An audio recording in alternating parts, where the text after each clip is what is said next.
Good evening. On behalf of the Walnut Creek Library Foundation, welcome to another Live at the Library event. The Walnut Creek Library Foundation not only supports this continuing program, but we support children's programs, teen programs, adult programs at both this library and the YV library. What is very interesting is there is no library budget for programs. So all of our programs are made possible by you that are donors to the Library Foundation or to the Friends Group. And if you're not already a donor, we would love to welcome you into our fold. It is my pleasure to introduce our speaker tonight, C.W. Gortner, and welcome him back to the Walnut Creek Library. He is a friend of ours. He writes historical fiction about legendary women. His subjects include Catherine de Medici, Lucretia Borgia, Mary Tudor, as well as Coco Chanel and Marlene Dietrich, who he's going to talk about tonight. Prior to becoming a full-time writer, he worked for many years in the fashion industry, and those of you that have read the Chanel book can understand that immediately. And he also worked in the public health sector. I'd like to point out that he is most attentive to his readers, and I'd like to quickly share a personal story. Last summer, as I was finishing Marlene, I noticed there was a typo that it was mentioned that Martha Gellhorn was Hemingway's second wife, and I knew that she was his third wife. So I sent CW a message thinking that maybe one of his people would get it and maybe somebody would get back to me in a week or two. It was a Sunday afternoon, and within 20 minutes, he wrote back to me and said, "Oh my gosh, it's a typo, it's an editing error, and thank you so much." So he really does pay attention to all of us, which I love. And speaking of which, he is donating a book party for auction at our Authors Gala in April. So if you're attending, you'll have an opportunity to bid on an event at your home. Facebook post last night, he said that he'll be speaking today about slinky dames and Nazis. So without further ado, let's hear about those slinky dames.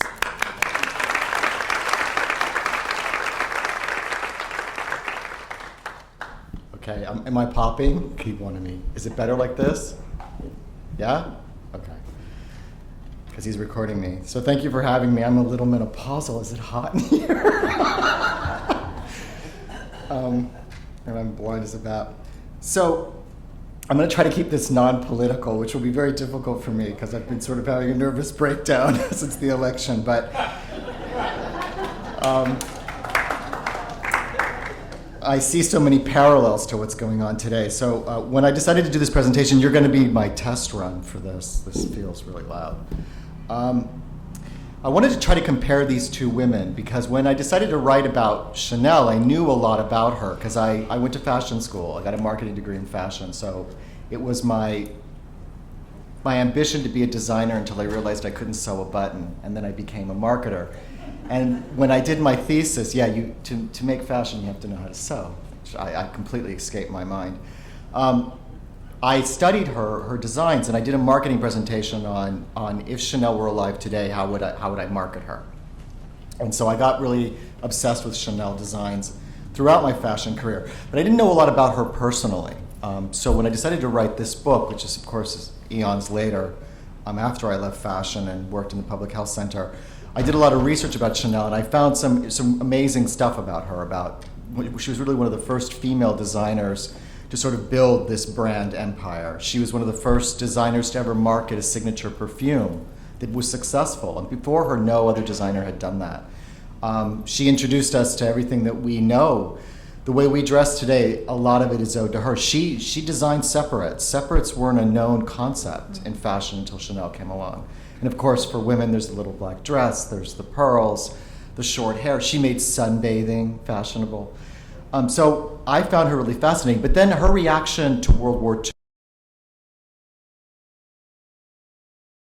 II, and what I found out about researching her during World War II, is also equally fascinating, and it's very controversial. And to this day, there's a lot of divided opinions about how Chanel behaved. And what I do in my novels is I inhabit these women. So unlike a biographer, I don't have the luxury of saying, well, you know, yes, she slept with a Nazi, but she may have slept with him for this reason, or she may have slept with him for that reason. I have to make a decision because I'm writing in her point of view. So she can't be undecided about why she's sleeping with the Nazi. One would hope. If you're going to sleep with a Nazi, you should know why you're doing it. So I had to do a lot of research to figure out what life was like in France during the occupation. And when I did Marlene I knew almost nothing about. I knew about her movies, and it actually is Marlene, but I always call her Marlene. It was the idea to write Marlene came out of Chanel, because there's a scene in Chanel where Chanel went to Hollywood to design for the movies, and she met Marlene briefly. And we cut the scene in editing because my agent felt that my editor actually felt that the Hollywood scene was too long. We should get her back to France. So Marlene ended up on the cutting room floor, something she was probably familiar with. And when I was struggling to come up with a new idea for a new book, this was a whole new publisher for me, a new experience. They wanted me to do another Slinky Dane, and I was struggling to find someone, and she mentioned Marlene, and she said, well, I remember that scene, how great she was in it. Have you ever thought about writing a novel about her? And I'm like, well, we cut the scene. And she was like, yeah, but you did a really good job in the 2 pages we cut. So then I did some research, and I remembered her from my childhood because my dad loved her. He used to always say that there was never a gentleman that wore a tuxedo better than Marlene Dietrich. And I always remembered that. And so researching her took me down some amazing byways to go back and look at what Berlin was like before the rise of the Nazis, and how Marlene thrived in that environment and what she brought from that environment into her world. So these 2 women, they later on became not friends, but they knew each other. Marlene actually attended, in the 60s, she attended some of Chanel's fashion shows. There's photographs of her at Chanel fashion shows. And apparently she met her at one point before the war. She went to have some clothing made, and it's in my book. I imagine their encounter. And you see Chanel from a very different point of view in that scene. So let's talk a little bit about each woman. So Chanel was born in 1883, and Marlene was born in 1901. So there's some years of separation there. Chanel was born in rural poverty, which many people may not know. She came from a very poor background. She was abandoned by her father. He was a traveling salesman, and he kind of went out and sold things and sort of was never around. Her mother died probably of tuberculosis when she was around 12. Her mother was a working seamstress. In those days, there were very little options for women. And it really meant taking in piecework. And when the mother died, nobody wanted to take charge of Chanel and her sisters, so they sent them to a convent. The father just abandoned them in a convent. So she grew up amongst nuns. And if you look back on her designs, you will see a lot of that convent reflected, the black and the white, the starkness. That convent, years later, Chanel hid her past, but if you look at her clothing, you see her past as reflected right there. She wasn't really trying to hiding it. She was just playing with everybody, which she liked to do. One of the things that's so remarkable about Chanel is that she really wasn't slated to be anybody. She was just one of 1,000 girls or millions of girls in France at that time that were abandoned in convents. Her brothers were actually sold to farmers. That was common in those days. The brothers were given away as like indentured servants to farmers. And what's remarkable is they survived it because they treated these children that the farmers would take to work their fields, they treated them worse than their animals because animals cost to replace and the boys didn't. So she grew up she became literate. She loved books, apparently. When she left the convent, she wanted to escape what she was. She wanted to be somebody. And how she goes about doing that, which I describe in my book, is a remarkable story of resiliency. She started working out, as her mother had, as a seamstress. She ended up working part-time in a cafe, singing. And she sang this little song about a little dog called Coco at the Trocadero, which apparently she didn't have a great voice, but she was very gamine and very appealing and sexy. And the men loved it. And they would always tell her to sing the Coco song. So that's where she got her name Coco. That's where the nickname comes from. Her actual real name was Gabrielle. Where she met, at one point, she became the kept sort of a mistress of a very wealthy man who saw her at this cafe. And he kind of gave her her break. She kind of moved in with him. She was a kept woman, basically. And he let her start fuddling around on things, and she started designing hats. And from there, she builds her empire when she falls in love with an Englishman named Boy, who actually really believed in her and invested in her business and helped her open her first boutique on Rue Gambon, which is still there today. What makes her so remarkable is that no woman designer at that time was accepted in society. You didn't socialize with the people who made your clothes. Women almost always went to a certain, if you could afford it, you went to a certain designer, you spent hours at their salon getting fitted for everything, you picked up your clothing, it was all very lovely, you had tea, but you never saw them at the opera or at the parties. Chanel broke all those rules by becoming an incredible social climber, and she eventually became accepted in society. When she offered sports separates, the reason she did it was that when she got the lease in Rue Gambon, there was a dressmaker in the building, and the lease forbid her from making dresses. And she had been selling hats, and she wanted to branch into clothing. She found the whole way that women dressed ridiculous, which is true. They wore corsets, big fruit platter hats. She found it all completely ludicrous. So what she came up with was the idea, well, I'll make separates. I'll make skirts, and I'll make because women were starting to play golf and starting to be sporty. And she figured out that was a way to get around the dressmaker prohibition on her lease. So that's how her separates got born. And she used a cloth that had never been used. It's called jersey, which was actually used in England for sporting separates for men, and it was used for underwear in the military for men. But no woman would ever be seen dead wearing jersey. But it made an incredible fabric, breathable fabric, and stretchable fabric for clothing separates. World War I really cemented her ability to rise for Chanel, because with the war, the men were dying at the front and the women went to work. They drove ambulances, they worked in the hospitals, they did everything that the men were supposed to be doing and weren't there to do. And once the women started doing that, they didn't want to go back to doing what they'd been doing before, after the war. So Chanel's clothing rose in popularity because of it. Women suddenly wanted to be comfortable. They wanted to wear clothing they could work in all day. And that's what Chanel always said that she did. She always said she designed clothing for women who work, women who move, that her clothing wasn't meant to be seen pretty on a pedestal. Marlene, on the other hand, was born into genteel poverty of a middle class. She was part of a middle class family. Her uncle ran the Felsing clockmaker shop in Berlin. It had an imperial patent. It was very well known. It was very respectable. Her mother was a respectable woman. Her father was a police lieutenant who died when Marlene was really young. And World War I devastated the family, as it did all of Germany. It was completely impoverished. And so Marlene's mother became a housekeeper. But her ambitions for her children she had two daughters, and her ambitions for her daughters were that they would be respectable girls. So they were both trained in musical arts. Marlene was an accomplished violinist, which I think a lot of people don't know. She actually played the violin really, really well. And her mother's aspiration for her was to become a concert violinist, a soloist. And so all of her mother's ambitions for Marlene were poured into this one thing. You're going to be a concert violinist. This is going to be your future. And you're a respectable girl. Well, Marlene didn't really want that, or wasn't quite sure what she wanted to be.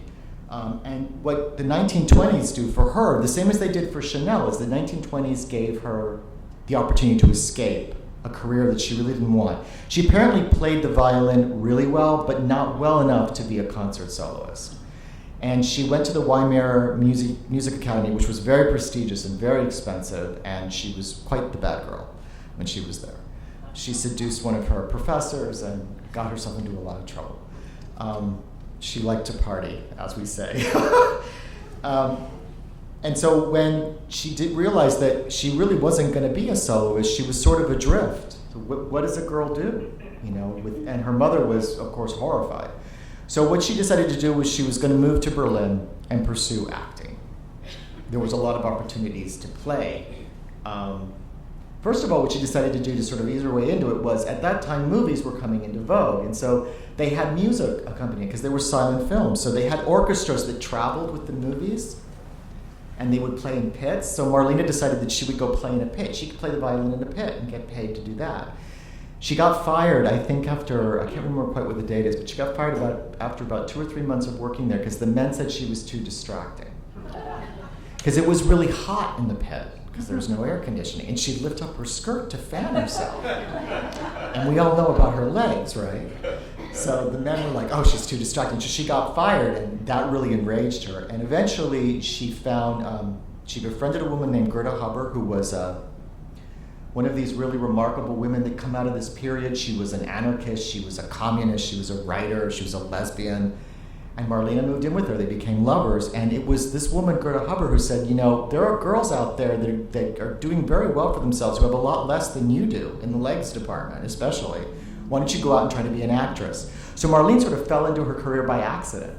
It was the thing to do. She just figured out, well, you know, I could work in a chorus. And it gives her the chance to escape this background. So like Chanel, both women had to recreate themselves to escape what they didn't want to be and to escape a past they didn't want. Chanel actively lied about her past later on in her life. Marlene just omitted stuff, but she didn't downright lie. The Berlin cabaret scene that Marlene enters, the only way for me to describe it, researching it was really challenging for me because that Berlin doesn't exist anymore. It's gone. It was destroyed. But I was able to correspond with the Film Museum Berlin, which houses the biggest collection of Marlene. When Marlene died, she left the bulk of her estate to the Film Museum Berlin. So there's lots of correspondence and all of her costumes and posters, and they have a lot of magazines from the era. And the only way I can describe it is what 1980 San Francisco looked like. They have entire magazines devoted to gay life. There's ads for men, there's ads for transvestites, there's ads for transsexuals. We forget what Berlin was before the Nazis. You know, nowadays, the history of Germany gets truncated right at Hitler. But what was there before, because of the poverty and the decimation in Germany, because of what the World War I had done, and the Versailles blockade, was to create this incredible explosion of art, the Bauhaus, and Marlene breathes all that in. She breathes all that in. She hung out in gay bars, she hung out in drag bars, that's where the tuxedo comes from. She wore a monocle. She used to wear a monocle and a wolf pelt, which I always just wish there had been photographs of that. So she becomes this remarkable creature of that Berlin era, the Weimar era Berlin. And much like Chanel, she knows how to capitalize on her assets, on what she does well. She knows how to do it well. They both experience, hold on, let me put my timer on. They both experience incredible success. And I'll talk a little bit about what that success was like. What Chanel did was she taught women a new way to dress. She got rid of the corset. She isn't the one responsible for getting rid of the corset. She is credited for that, but there were other designers at the time that were doing it. They were getting rid of the corset. The 20s were coming on, but she is responsible for the flapper silhouette. Everything that we associate with Great Gatsby comes directly out of Chanel. She created that silhouette, that drop waist, sort of no form, formless dress. But what she did more than that was that she taught women to think about themselves differently too. Because what she said was, a woman should be wearing her clothes. The first thing you should see when a woman enters the room is a woman, not her clothes. And so women, before that, had been taught that what you were supposed to see were their clothes. What else could you see with the size of the hats and the bustles and the whole 9 yards? So she changed a perception for women. She truly was a female liberation. She was a feminist in many ways. She also had this innate pulse on trends, which is very important in fashion. I worked in it for years, and the most talented designers that I worked with often didn't succeed because they didn't have it. And the ones that weren't so talented but did succeed, they did have it. They knew what people wanted before they wanted it. They sort of knew what was coming. It's like a sense of what's going to change. And Chanel knew that. She knew what was coming before. Like right when World War I hit, she knew that there was going to be this rush for these separates. She had a sense. Some people will say she was ruthless and opportunistic, and that she, what I say is, well, she's a businesswoman. If a man had done it, we wouldn't say that about them, right? We'd just say, wow, he really knew it was coming before it was coming. So with her perfume as well, her perfume was a huge gamble. Number 5 was a huge gamble. No designer had ever designed or sold a perfume, marketed a perfume the way Chanel did. Designers had made perfumes. They were often very floral. They were very heavy because they were natural. They were oily. And what you did with perfumes is you gave them to your favorite clients as gifts for Christmas. You gave them if they spent a lot of money at your salon. It was a way to brand them to you. but no designer ever sold them or marketed them successfully. So number 5 was a huge risk for her. And what she wanted to do was create a scent that she felt would be timeless and that would endure. So she actually harnessed this new science that was going on where they were using synthetic compounds in perfume to give it a lasting power. Because if any of you have used, I don't know, when I was a really young guy, I liked patchouli, God help me. And it fades. It fades because it's an oil. You know, it doesn't stay on the skin. And Chanel wanted something that would be very exclusive and that would last. And so she actually chased down this designer who had designed a perfume for the Tsarina, for Alexandra Romanov, and escaped Russia. And at that time, she was sleeping with a fatally expensive Romanov Duke, because there were lots of them in Paris at that time, apparently. She actually was sleeping with one of the men who murdered Rasputin, so Dmitri, Duke Dmitri Pavlovich. And so he remembered this perfume that Alexandra had worn that was so exclusive and so expensive that, and Ralette, the company that had made it, they couldn't distribute it. And so only Alexandra wore it. And the perfume had been destroyed during the revolution. She apparently had stores of it, but of course, during the revolution, everything got destroyed. But Dmitri remembered that his sister, who had actually escaped Russia with him, had a spare bottle. And so they chased it down. And when Chanel smelt it, she said, "This is it, but not quite it. Let's find the man who made it." And she actually made this her mission, was to create this perfume. And the reason it's called number 5, it's really ironic. 5 was her iconic number. It was her talismanic number. She believed in numerology. She believed in astrology. But it was because it was the 5th sample this guy gave her. He gave her these little samples. The bottles, I've seen the bottles, because when I researched the book, I couldn't get into anything like the apartment above Rue Gambon or anything like that. It's all locked down by Lagerfeld. And they were not impressed with me at all. But the Chanel archives, I met a gentleman who had worked at the Chanel archives, and he was impressed enough by my passion to say, we have one of the original test bottles. And it literally is it's tiny, but it's the same square bottle of the number 5 perfume that we see today. The only thing Chanel did differently was she designed the glass stopper so that it looked like the Place Versailles, so it looks like the Place that's right by her boutique. When he gave her the samples, she chose number 5, and he said, the guy was really astounded, the scientist, the perfumer. He said, "Well, this one was a mistake. It's really expensive. I thought you'd never choose this one." And she's like, "This is it." And that's the perfume we know today. Now, it's not the perfume we know today because a lot of the ingredients are not allowed anymore because of the way regulations are. But I was able, at the archives, they have a bottle from 1941, which is the closest that it'll ever come. And they let me smell it. And it does smell amazing. It does. It doesn't smell it smells different than the one that there is today. My grandmother used to wear Chanel number 5. I remember as a boy, because I was a little boy who played with lots of things, and she used to always say, "You can take anything from my room, but if you touch my Chanel number 5, I'll cut your arm off." So Chanel's perfume became a massive bestseller. It became a massive bestseller. It made her millions of dollars in the long run, but it also created one of the most controversial things in her career, which was she signed to have it distributed with the Wertheimer brothers, which were a Jewish-run company of French Jews that distributed products. And the demand for the perfume was so high that she signed this contract for them. And what's interesting about Chanel is how successful she was, and yet she ran her business a lot like you and I would run the corner kiosk. She didn't have a lot of trust in, she used to count the till every night. She wouldn't trust anybody with her money. And she never read her contracts. And so when she signed the contract with the Wertheimer brothers, it was a big mistake because she only had 10% of the proceeds on a perfume that made millions overseas. And when we come back to the World War II, we'll see how that comes around for her. Marlene, on the other hand, decides to go all out in Berlin. She got married.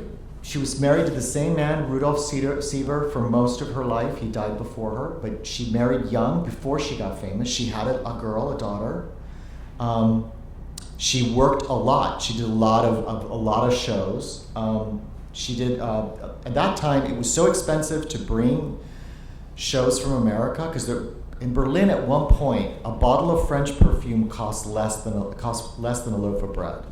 I read accounts of people getting paid and taking all of their marks and rushing to the nearest store to buy cabbage. That's how bad it was. I mean, people were dying.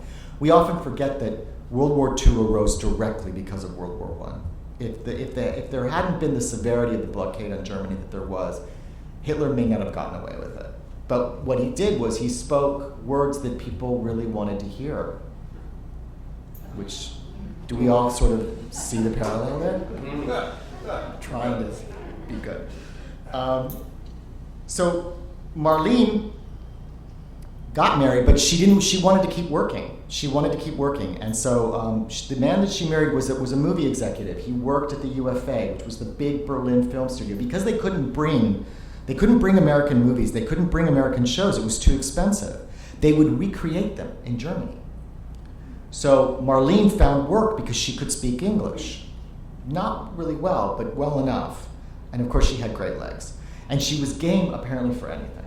I mean, she went to auditions, she did all this stuff. So eventually what happened in her marriage was that her husband kept losing his job, because it was Berlin in the late 1920s. And so they had this arrangement where, because her career was heating up and she was getting a lot of work, he'd stay home and raise the kid while she went out and worked, which is, unheard of. Even today, I have friends who, one of my editors actually, she works and her husband stays home and takes care of the kid. And she says she gets endless grief for it from her family. There's just this perception that men should be out there earning the bread. But Marlene decided that, no, you stay in, our little girl needs a parent at home. Let me work. And work she did. And she worked it every which way she could. She was completely non-monogamous. And I'm fatally monogamous, God help me. So I really admired her ability to keep her marriage together while she had all these lovers. I mean, the girl got around. And a lot of it was very much the way 1980s San Francisco was, where sex was a way of making connections with people. Sex was a way of expressing different things. The sex was really unimportant. It was, did you guys like each other afterwards? And apparently everyone liked Marlene, and she liked everyone. So she got around. When she eventually became famous, it was because of a director named Josef von Sternberg, an Austrian Jew who was hired by Hollywood to come and make the first German talkie, first film with sound. He had a lot of success in Hollywood, making these very beautiful noir pictures. His photography is stunning. If you've never seen Josef von Sternberg film, I hardly recommend it. No man knew how to do with black and white what he did. And so every actress was desperate to be cast in this movie. And Marlene, she never crossed her mind that she would ever be considered for it. She was actually performing at the time in a play on Broadway. It was called The Berliner, or the Broadway Berliner, or something like that. Anyway, she played a jazz baby. She got a lot of those kind of roles, the frantic, rich, sex-crazed jazz baby. And he saw her on stage and sent her his card backstage and asked her to come for the audition. Her audition's available on YouTube. I highly recommend you Google it. I describe it in the book, but anyway, she arrived late. She arrived frazzled. She thought she was just auditioning for a bit part. Von Sternberg put her through the paces. He actually had the piano player fub the chords of what she was supposed to sing to get her reaction. And the reason he decided to cast her was because she doesn't get upset or start crying, or she gets really mad and she flicks cigarette ash at this piano player and she bangs her hand on the piano. It's right there on YouTube. You can't miss it. She's incredible. And so he cast her as the lead, as Lola Lola, who's this amoral, waterfront tart cabaret girl, not a nice girl at all.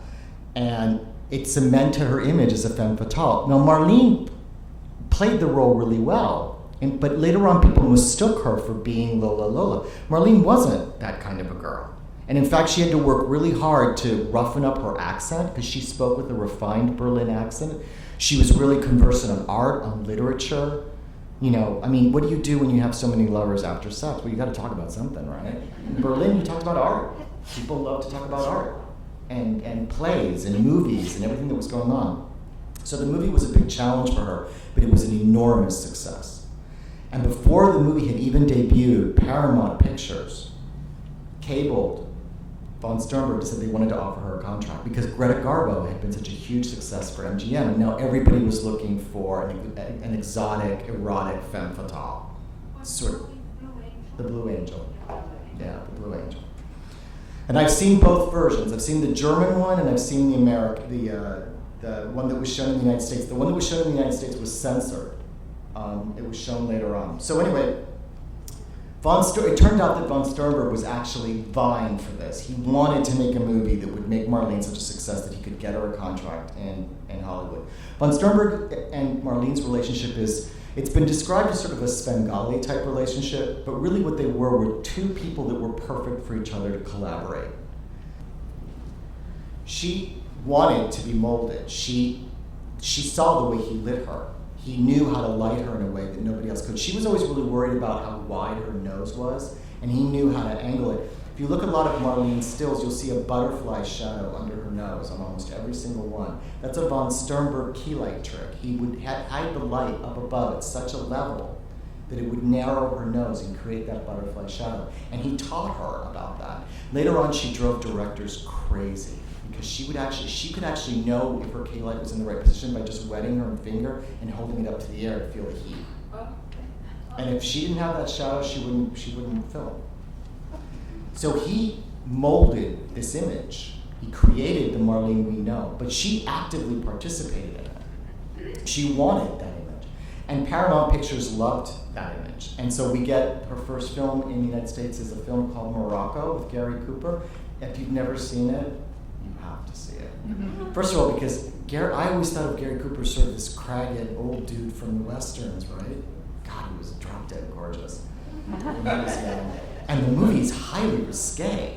It's really risque because it's before the censorship, the Hays Code. So there's a lot of really risque dialogue. And Marlene wears a tuxedo and she kisses a girl in it. Flat on the lips, and then takes a rose or a flower out of the girl's hair and flings it at her legionnaire, which is Gary Cooper. The movie looks dated, but Marlene is utterly modern. And of course you can see why American audiences were like, oh my God, who's this? And they went crazy for her. But she didn't give up her bad girl ways. And so that got her into some interesting situations because she came to Hollywood and left her husband and her daughter in Berlin, in Germany. Because she wasn't sure how long it was going to last. It was a 2-picture contract. So she wasn't sure she was going to stay in the United States, and she wasn't sure she was going to like it. And in those days, movie stars were completely controlled. It's not like today where, you go online and you see that Kim Kardashian showed you her butt yesterday. That was unheard of in those days. You were supposed, they misbehaved, clearly, but you weren't supposed to know it. They did everything possible to hide it. Their images were highly manicured and polished. And Marlene just hated all of that. She hated all that interference. Kate Hepburn is often attributed to being the first woman who was photographed wearing slacks in Hollywood. It's actually Marlene Dietrich. She was the first woman to wear slacks. Women didn't wear slacks. They weren't photographed in them. And Marlene wore them all through Berlin. So when she showed up for her first photo shoot for Paramount, she wore slacks, and the photographer was horrified. He's like, "You're wearing slacks." And she turned to him and she's like, "Well, so were you." And they photographed her in them. She wore her tuxedos. She slept around. She had affairs with almost all of her co-stars. When I was writing the book, it actually became a point of, oh my God, another lover? It became a point of trying to pick which ones not to include. So I included the ones that really made an impact on her, which were Gary Cooper, especially Gary Cooper. They got along really well in bed, apparently. At one point, Marlene, she did become a rival to Garbo. She actually did. She became the highest paid actress in Hollywood at one point. Her success was so massive that she became the highest paid actress in Hollywood. But choosing her roles was always a challenge for her. Von Sternberg and her collaboration helped her movies be very successful. Like if you've seen one of their movies is Shanghai Express. It's my favorite one of hers, where she plays another immoral dame on a train in revolutionary China. Never mind that the size of her train compartment. You can't imagine, how could she fit all those outfits in that train compartment? And she's got a gramophone, and she's got a little sidekick. Anna May Wong is one of the few Asian American actors to be successful this time in Hollywood, plays her sort of slinky, femme fatale crony. And they all fit in this compartment, and Marlene sachets down the train corridors in enough egret feathers, to stop traffic. But it doesn't matter because the film is fabulous. But it also meant challenging because she couldn't break out of this particular image. Hollywood wanted her to be an enigmatic woman of mystery. And so they hid that she was married for a long time. They covered up all the love affairs, although it actually played into them, so sometimes they let her be photographed with the people she was with. But when she started sleeping with women, you can imagine how that went. Researching the gay scene in Hollywood at this time was really interesting. The men really had to hide. Cary Grant was actively living with Randolph Scott. They were lovers for many years, and Marlene was friends with them. But if it was found out, it could really be devastating for both their careers. The women, on the other hand, could get away with it, because everyone kind of viewed women palling together as sort of like a sorority. So as long as you weren't too out there, you could get away with it. So there was this whole underground amongst the lesbians. They called them sewing circles. And they had like a directory. They actually had a directory where they would meet for sewing circles, sort of like book clubs. And one of the chief women running the sewing circle was a woman named Mercedes de la Costa, who is not very well known today and should be. She was a Cuban-American writer. She did a lot of work in Hollywood, a lot of screenwriting, sort of like a Carrie Fisher type person. She would take scripts and really vamp them up. She also wrote a lot of her own stuff. She was Garbo's lover, but apparently Marlene and her got along really well too. So that's where the legend comes that Marlene and Garbo were lovers. They never actually were. I found no evidence that they were actually ever lovers. But Marlene did sleep with Garbo's lover. And in fact, they even had a code between her and Mercedes that if she called Mercedes and Mercedes picked up the phone and said, "Occupé," she knew that Garbo was there and that she couldn't come over. But there's some of the most beautiful, candid photographs of Marlene Dietrich are taken by Mercedes de la Costa. There are these beautiful black and white photographs in Malibu where you see Marlene with no makeup at all. She was completely different from her image. She loved to cook. She was most likely, if you invited her over, she was most likely to clean your house. Apparently she couldn't stand any dirt, which is her Prussian upbringing. She would actually clean. She'd clean and cook for you. When she first met Mercedes, she was so horrified by the state of Mercedes' study, like a writer's study, papers everywhere, she organized everything for her. And then she cooked her a nice roast loin. So I love that story about her. Both of these women courted fame. They courted fame, and they wanted fame.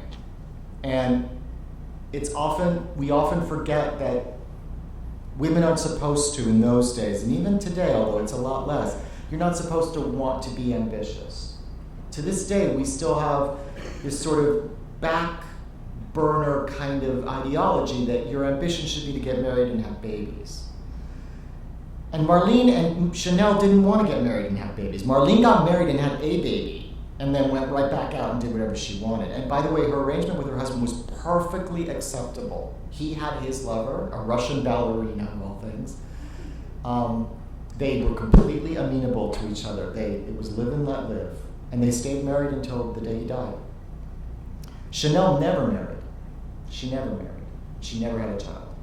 And whenever she was asked why she never married, she said, "I'm married to my work." Now, we know she had a tragic love affair with a boy, but both of these women were ambitious. They wanted their fame, and they wanted to achieve it.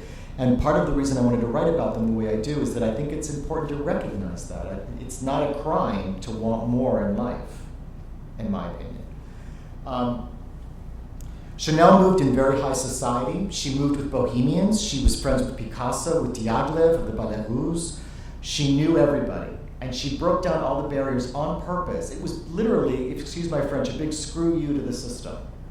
For years, designers hadn't been received. She had been this poor little girl from an orphan. She went out to prove them how wrong they could be. And pretty soon, an invitation to one of Chanel's soirees was the most sought-after invitation in Paris. Everybody wanted to be seen with her.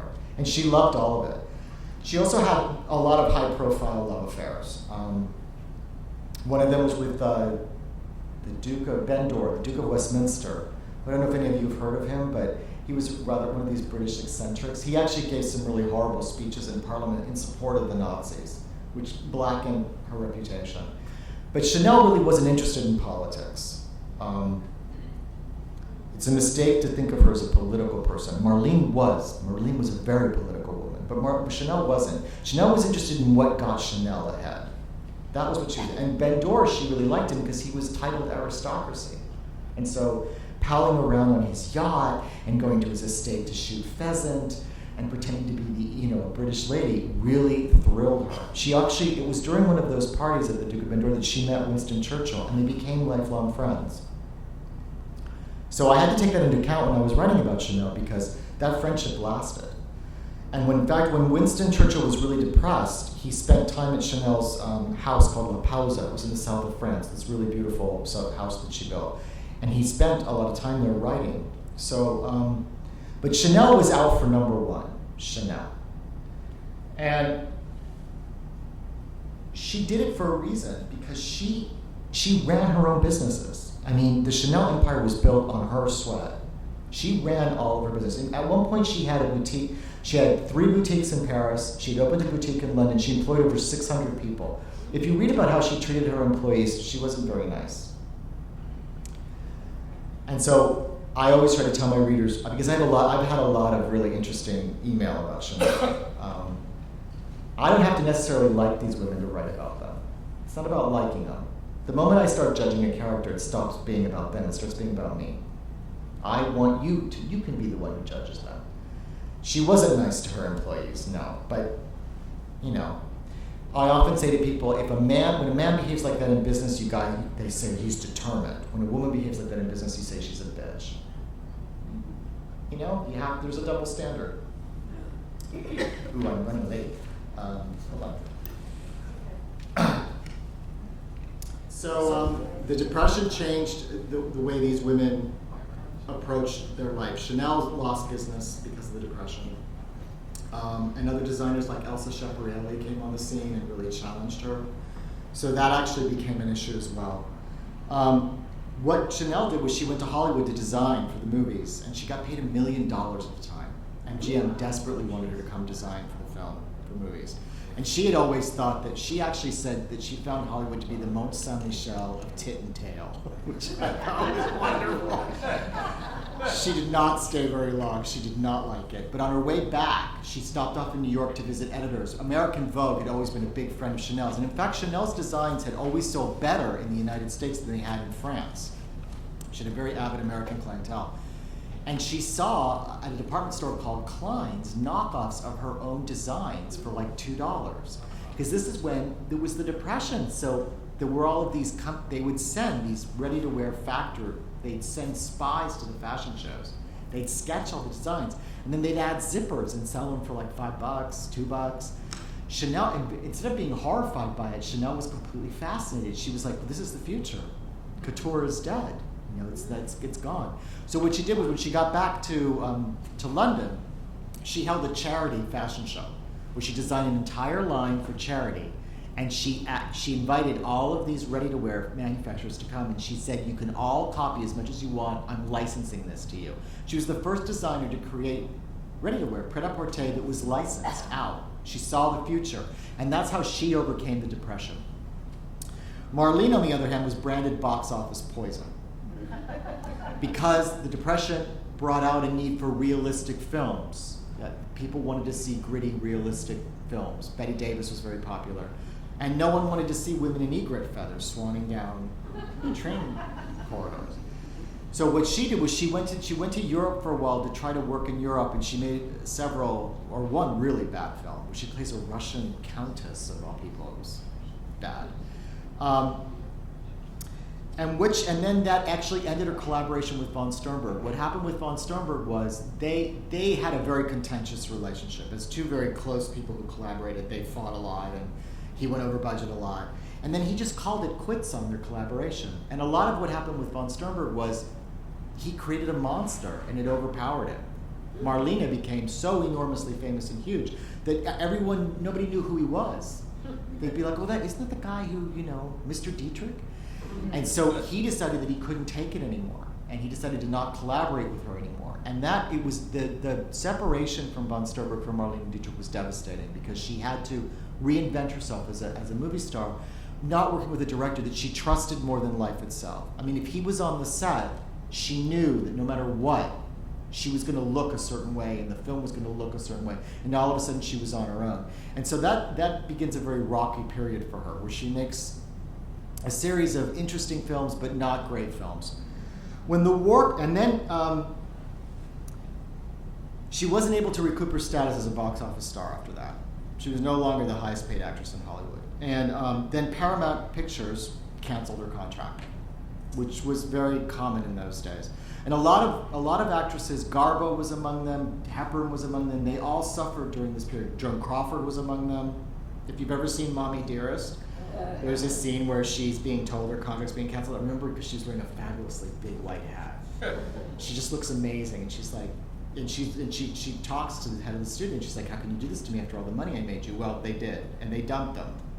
And for a movie star, it was horrifying because there were no independent films or made-for-TV movies or series on HBOs to go to. You know, if you were branded box office poison, finding work was next to impossible. Marlene didn't have any control of her career, and that's the difference with Chanel and their challenges. And Chanel did, because she ran her own business and they were her designs, and she could adapt very quickly to changing things inside, and Marlene couldn't. So I've got 12 minutes to talk about the war. Can you believe it? So the war brought up different responses in each woman. As we all know, or if you don't know, and you can read my book, so I don't want to give away everything. Marlene Dietrich she became a World War II heroine. She had stayed silent for many years about the Nazis overtaking Germany, but she saw the influx. I mean, most of Germany's best talent in film and in the theater, they got out. They got out quickly. However, 3 of the people who worked on her film, The Blue Angel, died in Dachau. And all of the drag queens she hung out with at Das Silhouette, which is in my book, because a lot of what Marlene learned, she has a mannerism in her films where she sets her hand really high up on her hip. It's very high up. It's a very exaggerated pose. It's a drag queen pose. Drag queens do it because men's hands are bigger. So if you sit them up higher on your hip, they look smaller. All of her drag queen friends died in Dachau. I traced them all. Oh, can you guys hear me? Did it go out? Oh, there we go. Okay. So Marlene knew what was happening in Germany, but she was afraid to speak out because she had family in Germany. She had family. She had her mother there. She had her sister there. She had her uncle there. She had her husband there. She had her daughter there. She got her husband and her daughter out. She got them to Paris first, and then eventually she got them to the United States. Her mother refused to leave. But eventually, when Marlene did speak out, she spoke out loud and clear, and it got her branded, and she was branded as a traitor in Germany. Goebbels, the propaganda minister, Hitler's propaganda minister, banned her films, said that she was an unpatriotic German. God, all this unpatriotic stuff, that sounds familiar too, doesn't it? So what she did was, she wasn't working in film. Betty Davis called her to come work at the Hollywood Canteen, which was something Betty Davis set up to work with servicemen who were going to war, because after Pearl Harbor, all bets were off. America had stayed aloof of the war in Europe until Pearl Harbor. And Betty Davis was relentless to support the troops, and she hated Hollywood's reaction. She had a great line, I used it in the book. She talked about, because of all the Jews that were arriving in, all of this German Jewish talent and Jews from all over Europe, she said that Hollywood was running Camp Get a Hebrew Cheap, because they would hire them really cheaply to work in film. And Betty Davis hated it. So she got Marlene to come, and of course Marlene, typical of her, she brought a ham and worked in the back cooking. And the boys all wanted her to come out and sing. So she came out and she sang one night, literally out of the kitchen, with a do-rag and her slacks and her shirt. And she sang without an accompaniment, without an orchestra, just, very much Marlena. And she brought down the house. The boys and she fell in love with what she had originally wanted to do from the beginning, which was to perform live, which is how she started her career, was that interaction with a live audience. So she decided to go and file for a USO permit. Betty Davis encouraged her to do this, to go file for a USO permit. Marlene filed for U.S. Open, but she performed more times for the Allied troops than any other U.S. performer in history. They had to drag her away from the war. She performed on stages in the middle of battlefields. She got lice, she got dysentery, she got a jaw infection that almost killed her. She had to have her entire jaw hollowed out. She got frostbite. She got crabs so many times that she just shaved her pubic hair, she said, because she couldn't deal with it anymore. She ate with the boys, she slept with the boys, she was a soldier. She got an Army major. She was named an Army major. And that was pretty standard because if you got captured by the enemy, to have military status meant you might have better treatment. But of course, at this point, Goebbels has got a bounty on her head because she was singing German songs, German patriotic songs written by Jews over the wireless from the Free French radio in London, for the BBC. Lily Marlene, all of those songs. She was singing those too, because at that point the war was going against Germany, and she was trying to demoralize them. Goebbels would have had her shot in front of the Brandenburg Gate if they had gotten a hold of her. But apparently, later on, I found out that Hitler was totally fascinated by her, and he'd have even though her movies were banned in Germany, he'd have her films screened in private. And they tried to lure her back. They offered her a boatload of money to come make one movie in Germany so that they could say that their biggest exported star, had come back. And they said she could have the choice of any director. Guess who she chose? Von Sternberg, an Austrian Jew, which you can imagine how that went over. Marlene's performance during the war is epic. It's really epic, and it really is sincere. It's not a woman out there for publicity. She actually wrecked her career because by the time the war was over and she got back, she got famous rather late in life for that business. And when she got back, the world had moved on without her. We had Pearl Harbor, but the World War II, and we had millions die in the war, but the war didn't come to our shores, so Hollywood kept making movies. And there were all these new stars when she got back. Chanel, on the other hand, found herself trapped in Paris with the German invasion, and she actually fled. She shut down her boutiques. When the war started, Chanel actually made an interesting statement. She said, this is not the time for fashion. And she voluntarily shut down her business. Many of the other French designers kept right on designing right through the war. They didn't stop. They designed frocks for Nazi Frauleins. There was no problem. Chanel, on the other hand, fled. She did flee Paris, but she went back. And that was what was interesting, is why did she go back to Paris? And so when I was researching her, I found out some information about a nephew of hers and the relationship with this Nazi that she met at the Ritz, Spons van Dinklage, who was an intelligence officer. So she didn't sleep with, a Gestapo person. She slept with one of the people in counterintelligence. And he'd been around for many years working counterintelligence. It's possible that he was actually a double agent working on the Valkyrie project, which was to try to kill Hitler.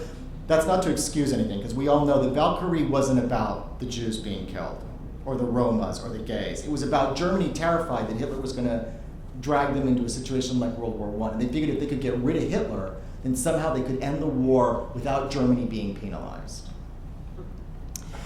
It is highly unlikely that Chanel had any idea of what was going on with the Jews until later on during the war, when they started rounding up the French Jews in Paris. 26% of France's population was annihilated. And it was part of the Vichy regime's collaboration.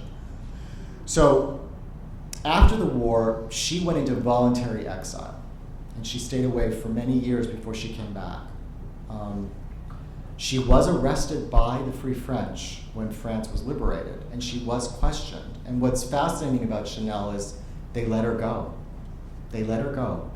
And there's all this speculation that Churchill intervened because she knew all this dish on people like Wallace Simpson and the King that had abdicated. But everybody knew about Wallace Simpson, and they'd been photographed kissing Hitler's butt.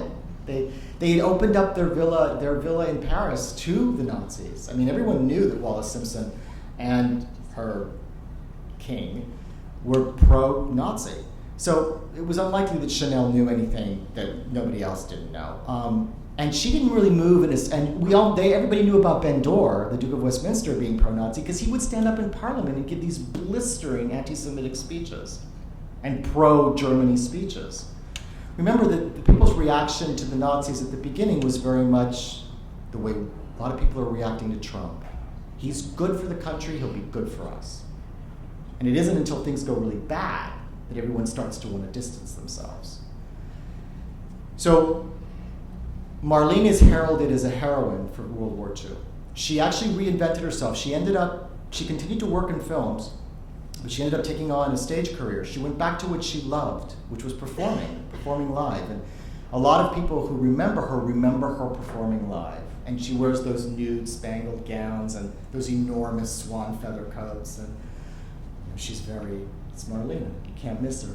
She worked far past the age when many people would retire. She supported her family her entire life. She died in relative poverty, a recluse in Paris. She retired in Paris, wheelchair bound. Chanel, on the other hand, she went away, she went to Switzerland. She did reunite with her Nazi intelligence officer, who also was never arrested or charged for anything. So part of what I would do with my book was try to explore some alternative explanations to Chanel. There's some very damning evidence about Chanel's participation. There's some very damning evidence that she was anti-Semitic. I grew up in Spain. My mother's from Spain, and I was raised in southern Spain, and my grandmother was anti-Semitic. But she was anti-Semitic in a weird way. She would say stuff like, oh, that Jewish seamstress down the street has just overcharged me again. But if they had come and grabbed the Jewish seamstress to try to drag her out to Auschwitz, my grandmother would have been the first one out there hitting the Nazi over the head with a frying pan. So there's a level of anti-Semitism in Europe that's hard to quantify. People make comments. They make anti-Semitic comments. The way I hear people make racially motivated comments here, but then when push comes to shove, they're there to fight. It's not to excuse the behavior, but when people say to me Chanel was anti-Semitic, I never saw any evidence of it. The Wertheimer brothers, by the way, who were Jewish, she did fight them during the war. She tried to get her contract back for number 5, and that really damned her. It was all about money. It wasn't about the fact that they were Jews. It was about money. Well, Chanel was always about money. To this day, the Wertheimers own Chanel. It's one of the few fashion houses that is still privately owned. When, after the war, she made a deal with the Wertheimer brothers to give them her entire company so that she didn't have to deal with anything anymore. She just wanted the Ritz to design her clothing and live out her days. The Wertheimers still own that. So she knew they were Jewish. She knew it all along. If she'd been really, truly anti-Semitic, I find it highly unlikely she would have done that. But what Chanel was really complicated and opportunistic when the motives were there. So she saw opportunity in the war to use the anti-Semitic laws in France to get back control of her perfume, and it's not laudable. It's not justifiable. But there you have it. So these are two very different women who live in the very same time and do very different things. Chanel also worked until the day she died, literally. She died on a Sunday, and her friend said later on, well, of course she died on a Sunday. It was the only day she wasn't working. She came back to Paris and staged a very successful comeback after years of having been out of the fashion limelight. She never spoke about her involvement during the war. She never said anything. One time she was cornered and she was pressed on it, and the only thing she said was, those years, what a mess. That was all she ever said. Marlene, on the other hand, received accolades from all over the world. Oh, I'm done. So I always like to finish my speeches by giving you guys, do you guys watch Jimmy Fallon, the mean tweets? I'm going to read you mean reviews. So I always like to read mean reviews. If you go on Amazon, because this is the kind of, so here's a review for Marlene. They're always written by people that don't have names either, which I always find interesting. This one's by Sirius. So for Marlene, they say, a library copy is sufficient to save your money, or substitute Marlene for the Chanel in the author's other work on a femme fatale, since a cookie cutter has been used in the second biopic. A bare plot that shows the most obvious bits of Dietrich's life, persists in flagrant name-dropping, and contains as few setting details as possible, since the author cannot afford places like these celebs. Not the restaurants, hotels, or glam homes. Flat characters and little story arc, other than a faux confusion of gender and sexuality, One is left with a nauseating vision from the author as if from a little boy longing to play dress-up in a dead ant's discarded wardrobe. 5 stars.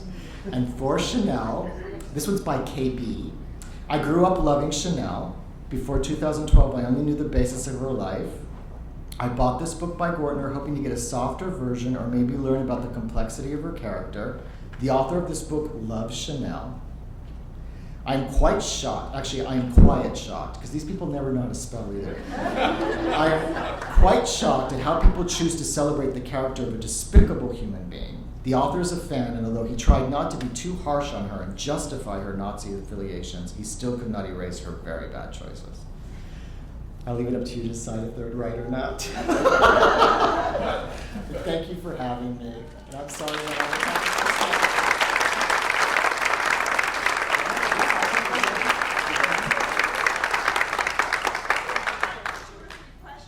Anybody have questions? We have books, and I think you'll sign books. Yeah, I'll sign books. Yeah, I'll sign books. Maybe 3 questions. How did Marlene Dietrich's daughter do? Did she live currently in Illinois? She's still alive. Oh, really? Yeah, she's still alive. Her name is Maria Riva. She wrote a tell-all book about her mom. It's a tome, which I didn't read for my novel because it's a parent's relationship with their child was very complicated. And I didn't want to sort of absorb stuff that she said about her mother. She went into film. She became an actress, but nearly as successful. And one of her sons manages part of Marlene's estate. So she's still alive, Maria Riva. She's in her 80s now. They were not happy about my book. They sent me a very threatening letter. Where does she live? I don't know. I think they live in New York. Anybody Anything else? Otherwise, Oh, come on. Somebody's got one more question. what is your next project? Oh, my next project. I'm writing about Tsar Nicholas II's mother, Empress Maria Fedorovna. I've always wanted to write a book set in Russia. And I wanted to find a character. And I wanted to write, my editor wanted me to write about Alexandra Romanov. But the problem with writing about these women is they have to want me to write about them. I know that sounds airy-fairy, but they have to cooperate. And Alexandra was not cooperating at all. But Maria Fedorovna did cooperate quite a bit, and she's an amazing character. She was Danish. She was a Danish princess who married into the Romanov family, and she lived through the Russian Revolution, and she survived it. And she did not like her daughter-in-law at all. And she tried to advise Tsar Nicholas II, about what was coming. So she's a really fascinating character. And I got to do all of this great research, and it was really fascinating. So I'm doing that. That's next. Did you mention to me last year that she's related to King George? Her sister was married to King Edward, Okay, that's right. to King Edward VII, I think it is. Yeah. Her sister was Queen Alexandra. Yeah. So she's a great character. So that book is finished, and it's going off to my editor, I think, next week at some point. How many books have you written? What's the name of this? 9. And the ones that I talked about tonight is Marlene and Mademoiselle Chanel. And they're here.